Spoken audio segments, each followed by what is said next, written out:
We want to go back to our crews live in Surfside this morning near Miami Beach after that condo collapse. So many families clinging to hope this morning. As we are checking in with our Terry Hornstein, you were talking to someone who is right now, hoping they get positive news about their missing family members.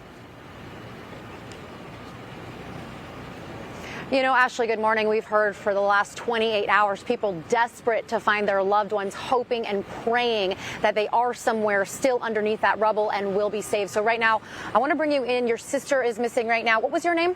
Ashley Dean. Ashley Dean. Okay, so show us a picture here. This is your baby sister, your younger sister. She lived in the building. Yes, she did. She lived in 8777, 4th floor, unit 410.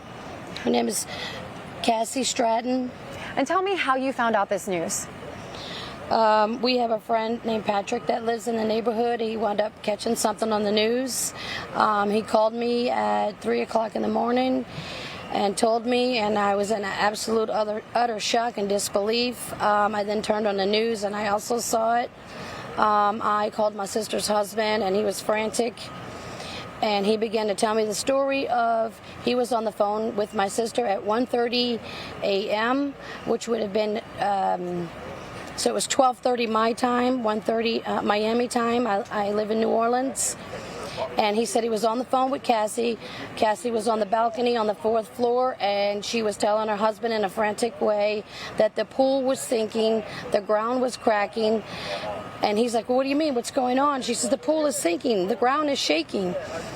And then she told him, she says, the building's shaking, the building's shaking. And then she screamed a screech, and the phone went dead, and we've never heard from her again. And how are you feeling this morning? I mean, I know obviously just extremely worried, but you told me also you're holding out some hope here. I'm really holding out some hope because my sister Cassie is a yoga instructor. She's very physically fit. She's very smart. And I can only hope that, if she is in the rubble, that she's got herself crunched up and she's waiting to be saved. She's waiting to come back. I just have this utter hope that my baby sister's going to come back. Talk to me a little bit about your emotions. You've been up, I'm sure, not being able to sleep. Talk to me a little bit about your emotions. My emotions are all over the place. My baby sister's my best friend.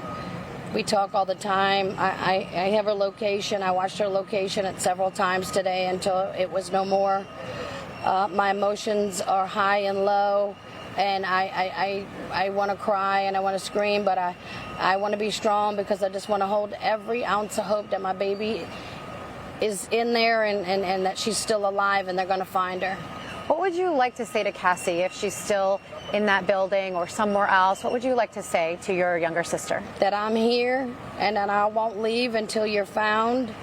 And then I'll sleep on the beach every day, and I will let you know that I will never lose hope, and that I'm waiting for you, and I'll never give up. All right, thank you so much. We're thinking about you and really thinking about all the families this morning in the same situation, hoping and praying that their loved ones are found. We'll send it back to you in the studio. The strength in her voice, staying so positive for her sister, it is amazing.